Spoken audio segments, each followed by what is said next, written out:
The winters of Dark Age Britain were infamous for their brutality. Unlike today, where we can retreat to insulated homes with central heating, the Britons of this era faced temperatures that penetrated even the thickest of furs and woolens. Snow could lie on the ground for weeks, rivers could freeze over, and the wind would slice across the open fields with relentless force. Life during these months was not just uncomfortable, it was a constant test of endurance, resourcefulness, and sheer willpower. Survival depended on understanding the land, conserving energy, and working together as a community. Daily life during winter revolved around basic survival. The majority of the population lived in small villages composed of timber-framed houses with wattle and daub walls and thatched roofs. These structures provided some insulation, but they were far from airtight.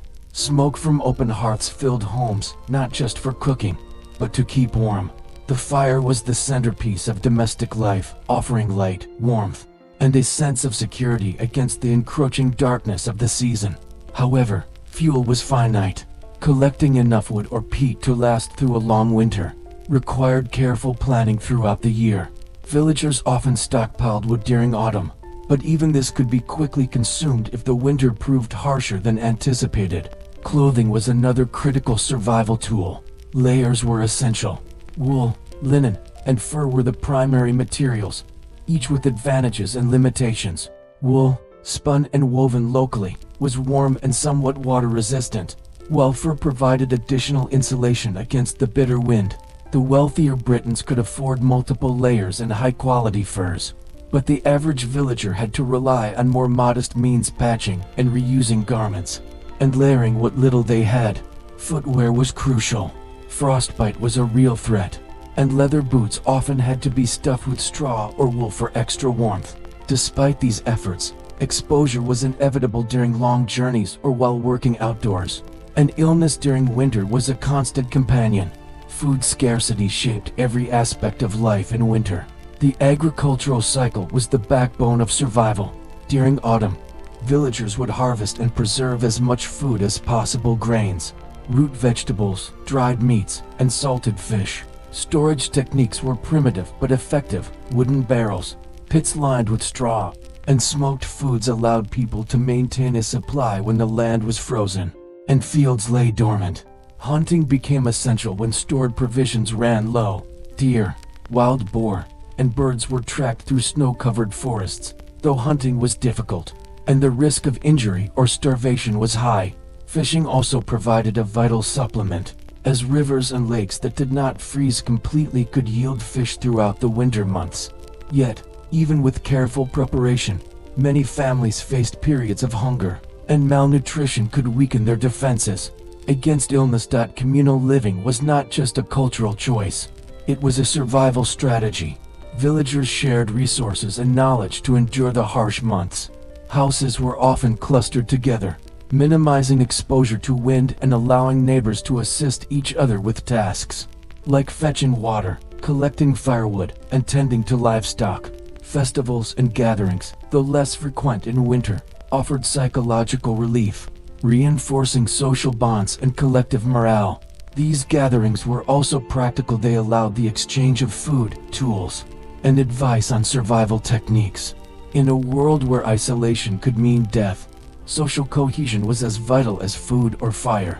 The landscape itself was both a hazard and a source of sustenance.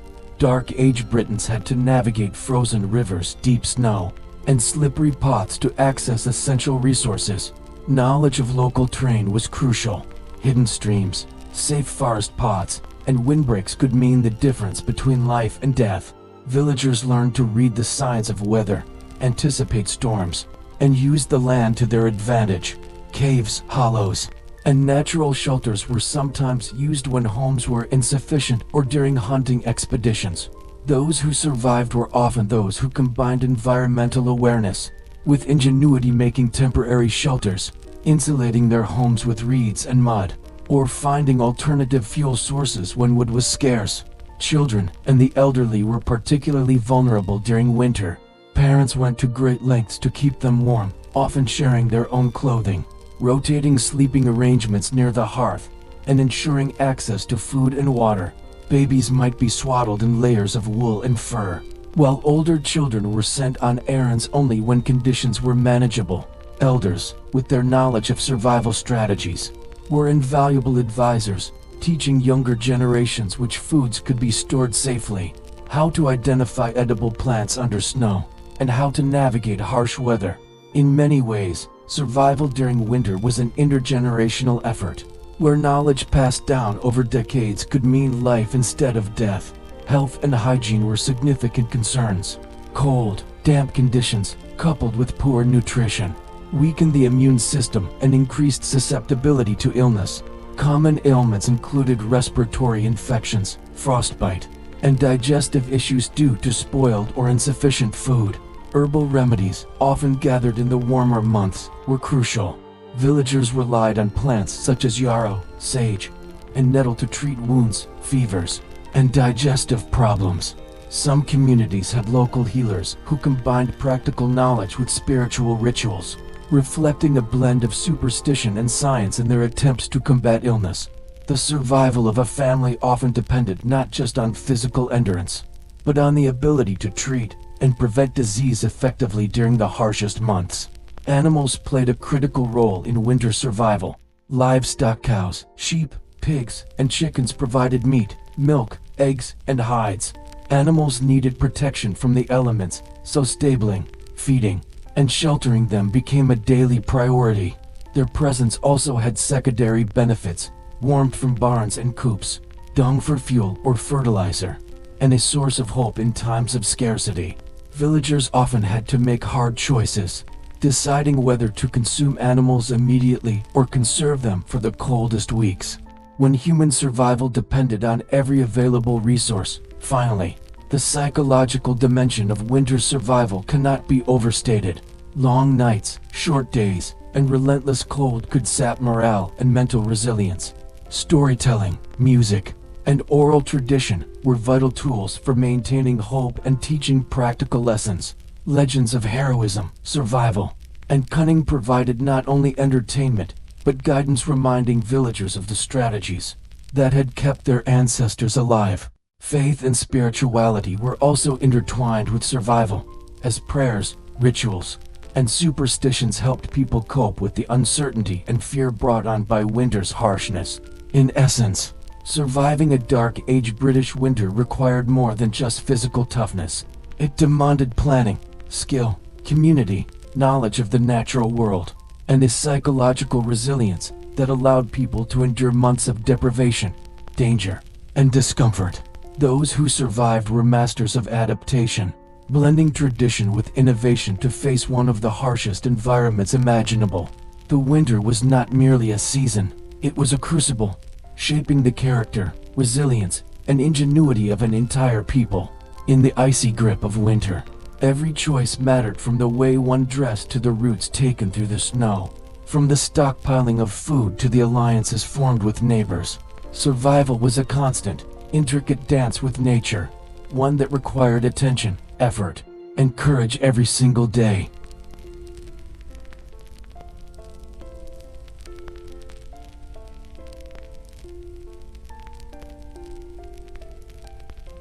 Surviving the brutal winters of Dark Age Britain demanded more than merely enduring the cold. It required constant vigilance over one's most basic needs, and foremost among them was food. Winter transformed the landscape into a frozen and barren world, where cultivated fields lay dormant, streams froze, and forests became dangerous mazes of ice and shadow. The average Briton could no longer rely on the fresh abundance of summer. Survival hinged on careful preparation, inventive use of stored provisions, and a relentless focus on maximizing every calorie and resource. The foundation of winter survival began months before the first frost. Autumn was a season of intense labor, as villagers worked tirelessly to harvest crops, slaughter and preserve livestock, and prepare caches of food to carry them through the months of scarcity. Grains such as barley, wheat, and oats were threshed, dried, and stored in clay jars, wooden bins, or earthen pits lined with straw to prevent moisture from ruining the supply. Preserving grains was critical because bread, porridge, and ale formed the backbone of the diet. Failure to properly store these staples could mean famine when snow blanketed the land, and fields lay untouchable. Root vegetables, turnips, parsnips, and cabbages were similarly essential. They could be stored in cellars or underground pits, protected from frost, and provided necessary calories and vitamins to prevent scurvy and malnutrition. Villagers also relied heavily on dried legumes such as beans and peas, which offered long-lasting protein and the ability to fortify thin soups and stews. Foraging for wild roots and herbs supplemented the diet, though this became increasingly difficult as winter deepened. Only those with intimate knowledge of the land, knowing which roots were safe to eat, which herbs could stave off illness, and which mushrooms were poisonous, could reliably find nourishment outside their stockpiles. Meat and fish were more complicated challenges. Livestock provided fresh meat and preserved products, but slaughtering animals during winter had to be approached with careful planning. Killing too many animals early in the season risked depleting vital resources, while waiting too long meant hunger and weakened bodies. Preservation techniques like smoking, salting, and drying were indispensable. Smokehouses, pits, and storage chambers lined with straw allowed meat to last longer in freezing temperatures. Similarly, fish, whether from rivers, lakes, or coastal areas, were dried, salted, or smoked to provide protein long after the rivers froze over. Fresh fish became a rare and prized resource, often reserved for times of urgent need or for communal feasts that reinforced social bonds. In the bleakest months, foraging and hunting supplemented these stored provisions, though winter made these activities particularly hazardous. Forests, which offered deer, wild boar, hares, and birds, became treacherous under snow and ice. Tracking animals required skill and experience. Footprints could vanish under falling snow, and hunting parties had to contend with bitter winds and hidden predators. Small game became especially valuable. Rabbits, squirrels, and birds provided not just nourishment, but their furs and feathers could be used for warmth. The ability to trap or snare animals efficiently often determined a family's survival.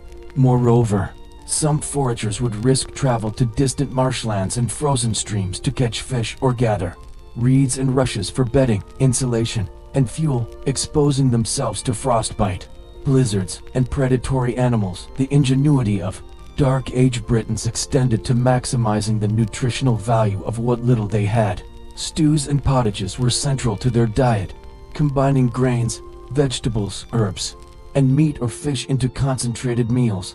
Every part of an animal could be used: bones for stock, marrow for fat, skin for clothing or shelter, and offal for additional nutrients. Herbs and wild greens were added to combat deficiencies and improve the flavor of otherwise bland or monotonous meals. For example, nettles, yarrow, and wild garlic could provide both vitamins and medicinal benefits. Even lichens and mosses, though not palatable, sometimes played a role in emergency survival, highlighting the extraordinary resourcefulness demanded by winter scarcity. Community cooperation played a crucial role in maintaining access to food. Villagers shared hunting knowledge, exchanged surplus supplies, and sometimes pooled resources to survive particularly harsh months. Communal granaries and shared smokehouses allowed for more efficient storage and protection of provisions.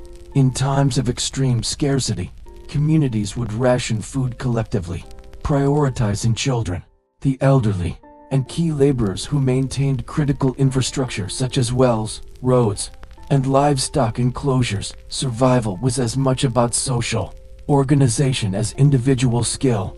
The village that managed its resources wisely often outlasted neighboring settlements that failed to cooperate. Preservation of food extended beyond physical storage to the careful management of energy expenditure. Winter demanded that Britons avoid unnecessary physical exertion that could consume precious calories. Those engaged in hunting, gathering, or traveling through snow-laden forests had to carefully balance effort and reward. Every step, every chore, and every movement was weighed against the potential gain, making planning a daily, life-or-death necessity. Decisions as seemingly trivial as whether to chop more wood, fetch additional water, or travel to a distant Market could determine whether a household endured the season or succumbed to starvation. In addition to physical survival, winter food scarcity shaped cultural practices and traditions. Feasts, festivals, and religious observances were timed to coincide with periods of relative abundance, such as post-harvest celebrations or midwinter gatherings. These events served both spiritual and practical purposes. They reinforced community bonds, boosted morale, and allowed for the equitable distribution of surplus food. Storytelling during these gatherings often included practical lessons how to store grains, identify edible plants, track game, or prepare preserved fish. Oral tradition ensured that knowledge critical to survival was passed down from generation to generation, blending entertainment, education, and cultural continuity. Winter also forced innovation in food storage and preparation. Villagers experimented with insulating storage pits using straw, reeds, or clay, developing rudimentary refrigeration by placing food near frozen streams, and creating methods to smoke or dry meat, fish, and even fruits to prolong shelf life. Fermentation was another technique used for grains, vegetables, and dairy products, allowing for preservation and adding nutritional value. These methods were not merely conveniences. They were survival strategies that enabled communities to endure the harshest conditions without succumbing to starvation or disease. Children's survival depended heavily on the ingenuity and foresight of adults. Young ones were taught from an early age how to gather herbs, identify safe routes, and assist in food preparation. Adolescents often participated in hunting expeditions, learning tracking, snaring, and trapping techniques critical for supplementing the household diet. Education was practical and survival-oriented. Academic pursuits were secondary to mastering the skills needed to endure the season. Every member of the household contributed to food security, reinforcing the principle that winter survival was a collective, intergenerational effort. Ultimately, surviving the winters of Dark Age Britain demanded more than strength or courage. It required foresight, adaptability, and a profound understanding of the natural world. Food scarcity was a constant threat, shaping daily routines, social structures, and cultural practices. The ability to store, preserve, forage, hunt, and ration wisely determined not just individual survival, but the endurance of entire communities. Through skill, resourcefulness, and cooperation, Britons faced the relentless cold, proving that survival in such a harsh and unforgiving environment depended as much on intellect and strategy as on resilience and stamina. In the end, food in the Dark Ages was more than sustenance, it was life itself, intertwined with culture, social bonds, and the very rhythm of survival. The harsh winters forged a people attuned to the land, deeply inventive, and unwaveringly communal, traits that allowed them to endure what modern eyes would view as near impossible conditions. Their story is one of ingenuity, endurance, and the timeless human will to survive against relentless odds.